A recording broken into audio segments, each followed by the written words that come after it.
दोस्तों, आप सभी लोग कैसे हैं? उम्मीद करते हैं आप सभी लोग ठीक हैं। दोस्तों, आप सभी का मेरे YouTube चैनल अपराध की कहानी में स्वागत है। आज की कहानी एक नौजवान हो रहे दो प्रेमियों की है जो अपने प्यार को हासिल न कर सके और न जाने में मारे गए। दोस्तों, आप सबसे अनुरोध है चैनल को सब्सक्राइब करें, चैनल लाइक करें और कमेंट करें। अपने दोस्तों के साथ शेयर जरूर करें। बहुत से लोग हैं जो सब्सक्राइब नहीं करते हैं। आपके सहयोग से मुझे हिम्मत मिलती है, इसलिए कंजूसी ना करे। कहानी शुरू करते हैं। हसनप्रीत सिंह लाइब्रेरी में अपने सामने अखबार फैलाए बैठा था।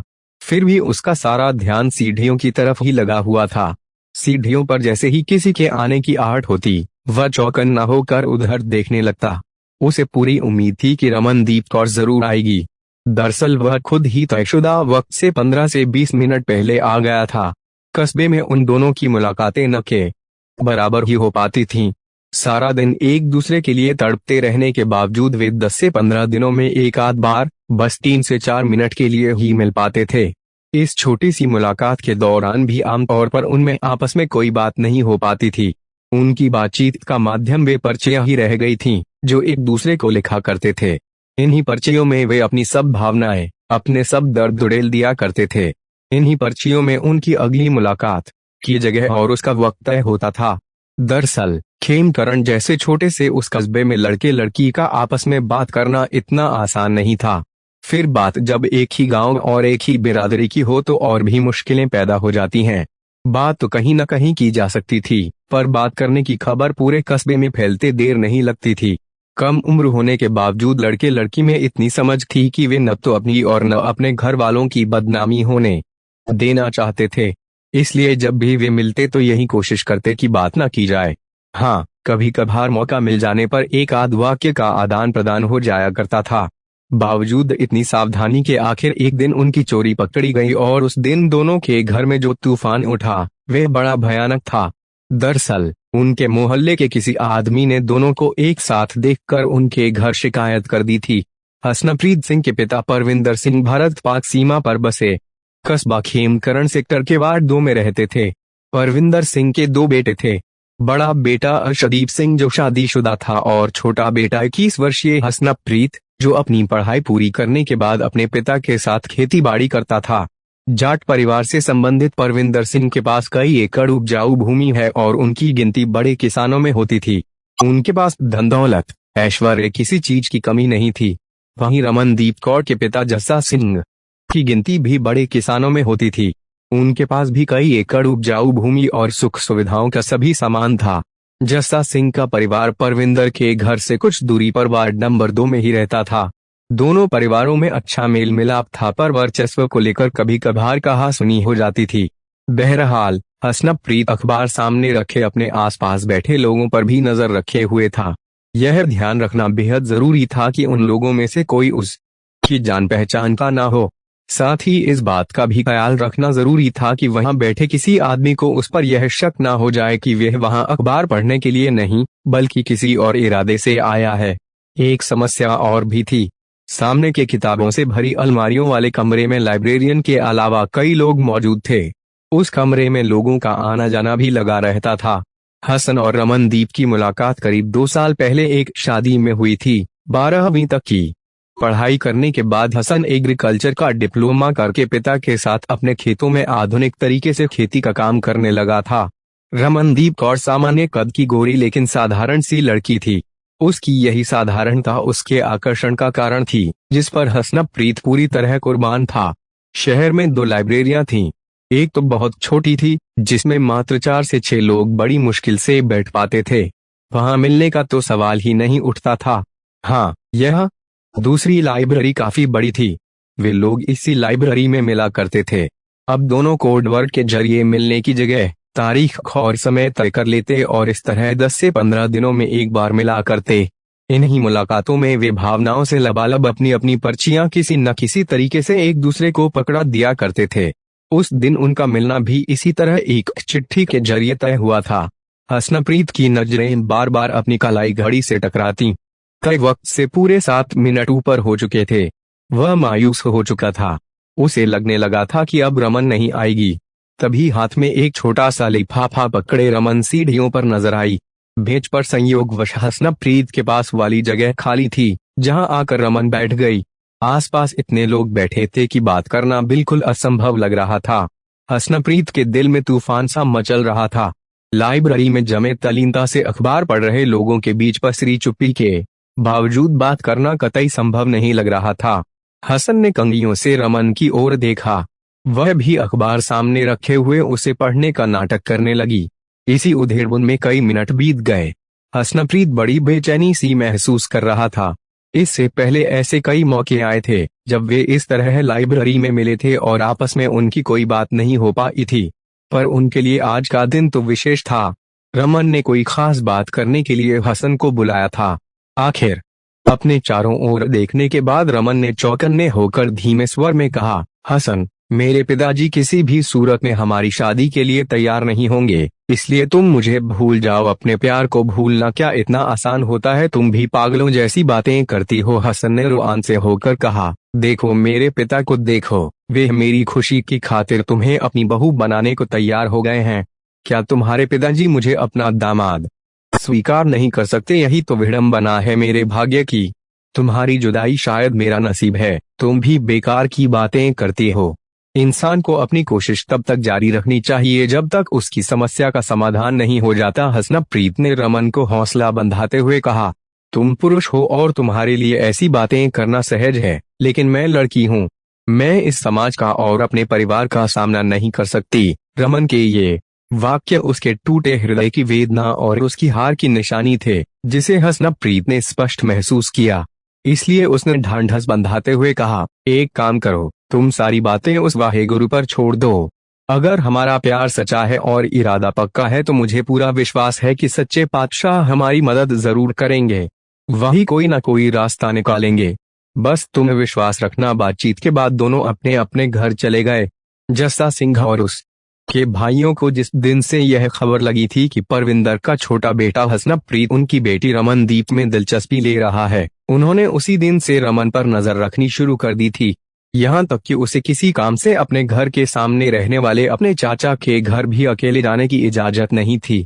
ऐसे में हसन से मिलना तो बिल्कुल संभव ही नहीं था। इसीलिए अपनी आखिरी मुलाकात में वे हसन को स्पष्ट कह आई थी कि शायद अब दोबारा मिलना कभी संभव ना हो। हसनप्रीत के कहने पर रमनदीप ने अपने जीवन की बागडोर वाहेगुरु के हाथों में सौंप दी थी और आने वाले समय का बड़ी बेसब्री से इंतजार करने लगी थी। हसन ने भी अपने आप को वाहेगुरु की मर्जी के हवाले कर दिया था। अब उनकी मुलाकातें लगभग समाप्त हो गई थीं। दूसरी ओर जस्सा सिंह और उनके परिवार के दिमाग में यह फितूर अभी तक बना हुआ था। उन्हें हर समय यह संदेह घेरे रहता था कि हसन अब भी उनकी लड़की से मिलता जुलता है। वह किसी न किसी बहाने से हसन और उसके परिवार को सबक सिखाने के लिए उतावले रहते थे। 13 मई 2018 की बात है। शाम के लगभग 4 बजे का समय होगा। परविंदर ने अपने बेटे हसन से कहा कि वह बाड़े में जाकर पशुओं को चारा डाल आए। परविंदर के पास कई दुधारू पशु थे। उसने पशुओं के लिए अपने घर के बाहर एक बाड़ा बना रखा था। वह बाड़ा जस्सा सिंह के घर की तरफ था और पशुओं को प्रतिदिन चारा डालने की जिम्मेदारी हसन की थी। 13 तारीख रविवार की शाम 4 बजे भी वह रोज की तरह पशुओं को चारा डालने बाड़े में गया। पशुओं को चारा डालकर हसन लगभग 2 घंटे में लौट आता था, लेकिन उस दिन देर रात गए जब वह वापस नहीं लौटा तो परविंदर को उसकी चिंता हुई। उन्होंने अपने बड़े बेटे अर्शदीप के साथ जाकर बाड़े में देखा तो हैरान रह गए। पशु चारे के बिना भूख से बिलबिला रहे थे। इसका मतलब हसन बाड़े में आया ही नहीं था। परविंदर ने मन ही मन कुड़ते हुए अर्शदीप से कहा, बहुत लापरवाह लड़का है, भूखे पशुओं को छोड़कर न जाने कहां आवारागर्दी कर रहा है। आज इसकी खबर लेनी पड़ेगी। इसके बाद दोनों बाप बेटे ने मिलकर पशुओं को चारा खिलाया और हसन की तलाश शुरू कर दी। परविंदर के भाइयों को इस बात का पता चला तो वे भी हसन की तलाश में जुट गए। सबको इस बात का आश्चर्य था कि आज से पहले हसन ने इस तरह की हरकत कभी नहीं की थी। फिर ऐसा क्या हुआ कि जो वे बिना कुछ बताए घर से लापता हो गया था। बहरहाल रात भर हसन की तलाश की जाती रही पर उसकी कहीं कोई खोज खबर नहीं मिली। अगले दिन सुबह परविंदर सिंह को उनकी रिश्तेदारी में लगते भाई दया सिंह ने आकर बताया कि उसके लड़के हसन को जस्सा सिंह का परिवार पकड़कर अपने घर ले गया है। उसे यह खबर किसी ने बताई थी। बताने वाले ने कहा था कि जिस समय हसन पशुओं को चारा डालने बाड़े की ओर जा रहा था तो उसने देखा जस्सा सिंह और उसके भाई हसन को अपने साथ अपने घर की ओर ले जा रहे थे। यह पता चलते ही परविंदर, उसका बेटा अर्शदीप और उनके रिश्तेदार जस्सा सिंह के घर पहुंचे, पर जस्सा सिंह ने हसन के वहां होने से साफ इनकार कर दिया। इतना ही नहीं, उसने परविंदर और उनके साथ आए लोगों की बेइज्जती करके अपने घर से भगा दिया। जस्सा सिंह के ऐसे व्यवहार से परविंदर सिंह का शक विश्वास में बदल गया। किसी अनहोनी के डर से उनका तन मन बुरी तरह कांप उठा। वह वहीं से सभी लोगों के साथ थाना खेमकरण पहुंचे और थाना प्रभारी बलविंदर सिंह को हसनप्रीत के लापता होने की पूरी घटना बताकर जस्सा सिंह और उसके परिवार पर संदेह जताया। थाना प्रभारी बलविंदर सिंह ने परविंदर की पूरी शिकायत सुनने के बाद उनके लिखित बयान दर्ज किए और ASI Charan Singh, Darshan Singh, head constable Dilbag Singh, Balwinder Singh, Inderjit Singh, Major Singh, Tarlok Singh और दलविंदर सिंह को साथ लेकर जस्सा सिंह के घर जा पहुंचे। थाना प्रभारी बलविंदर सिंह द्वारा हसन के बारे में पूछने पर जस्सा सिंह ने बताया कि उन्होंने तो कई दिनों से हसन को नहीं देखा। इसके बाद थाना प्रभारी बलविंदर सिंह ने रमनदीप कौर के बारे में पूछा तो जस्सा सिंह ने बताया कि वह रिश्तेदारी में गई हुई है। कहाँ गई है, यह पूछने पर वह बगलें झांकने लगा। इससे थाना प्रभारी बलविंदर सिंह का संदेह गहरा गया। उन्होंने परिवार के हर सदस्य से जब अलग अलग पूछताछ की तो सबके बयान एक दूसरे से भिन्न थे। थाना प्रभारी बलविंदर सिंह ने अब वहां ठहरना उचित नहीं समझा और पूछताछ के लिए सबको हिरासत में लेकर थाने आ गए। थाने पहुंचकर जब सबसे सख्ती से पूछताछ की गई तो उन्होंने अपना अपराध स्वीकार करते हुए बताया कि उन लोगों ने मिलकर हसनप्रीत और रमनदीप कौर की हत्या करके उन दोनों की लाशों को छिपा दिया है। अपराध स्वीकृति के बाद थाना प्रभारी बलविंदर सिंह ने एसएसपी तरनतारन दर्शन सिंह मान को इस हत्याकांड की सूचना दे दी। उनके निर्देश पर जस्सा सिंह, उसकी पत्नी मंजीत कौर और बेटा आकाश, उसके भाई हरपाल सिंह, शेर सिंह, मनप्रीत कौर, शेर सिंह के बेटे राणा और एक रिश्तेदार दुला सिंह को गिरफ्तार कर लिया। इन सभी के खिलाफ भादनसन की धारा 302, 364, 201, 148, 149 के तहत मुकदमा दर्ज किया गया। हसनप्रीत सिंह और रमनदीप कौर की हत्या के अपराध में पुलिस ने इन सभी को सक्षम अदालत में पेश कर 2 दिनों के पुलिस रिमांड पर ले लिया। पूछताछ के दौरान अभियुक्तों ने बताया कि दोनों की हत्या करने के बाद रमनदीप कौर का शव जस्सा सिंह के घर के सामने रहने वाले उसके भाई हरपाल सिंह के घर में बने शौचालय के मेन होल में छिपा दिया है, जबकि हसन की लाश को उन्होंने जस्सा सिंह के घर में बने शौचालय के मेन होल में छिपा दी। थाना प्रभारी बलविंदर सिंह ने अभियुक्तों की निशानदेही पर एसएसपी दर्शन सिंह मान और पट्टी के एसडीएम सुरेंद्र सिंह की मौजूदगी में दोनों घरों से हसन और रमनदीप की लाशें बरामद करके उन्हें पोस्टमार्टम के लिए जिला अस्पताल भिजवा दिया। सभी अभियुक्तों से पूछताछ के बाद इस दिल दहला देने वाले हत्याकांड की जो कहानी प्रकाश में आई, वह 2 प्रेमियों को जुदा करने की क्रूरता भरी दास्तां थी। हसनप्रीत सिंह और रमनदीप कौर दोनों एक दूसरे से बेहद प्रेम करते थे और शादी करना चाहते थे, लेकिन जस्सा सिंह को यह बात किसी भी कीमत पर मंजूर नहीं थी। उसने अपनी बेटी पर पहरा बैठा दिया था। उसका घर से बाहर तक निकलना बंद करवा दिया गया था, पर इसके बावजूद जस्सा के मन में यह बात कहीं घर कर गई थी कि एक न एक दिन हसन उसकी बेटी को भगा ले जाएगा या उसकी बेटी घर वालों को धोखा देकर हसन के साथ भागकर शादी कर लेगी। जस्सा को अपनी मूंछों पर बड़ा गर्व था। वह नहीं चाहता था कि बेटी को लेकर कभी उसे अपनी मूंछें नीची करनी पड़े, इसलिए वह इस किस्से को ही जड़ से खत्म करना चाहता था। उसका सोचना था कि न रहेगा बांस न बजेगी बांसुरी, इसलिए वह मौके की तलाश में रहने लगा। अपने भाइयों के साथ मिलकर हसन की हत्या की योजना वह बहुत पहले ही बना चुका था। 13 मई की शाम जब हसन अपने पशुओं को चारा डालने बाड़े की ओर जा रहा था तो जस्सा सिंह और उसके भाई हरपाल ने उसे रास्ते में रोक लिया और कोई बात करने का बहाना बनाकर अपने घर ले गए।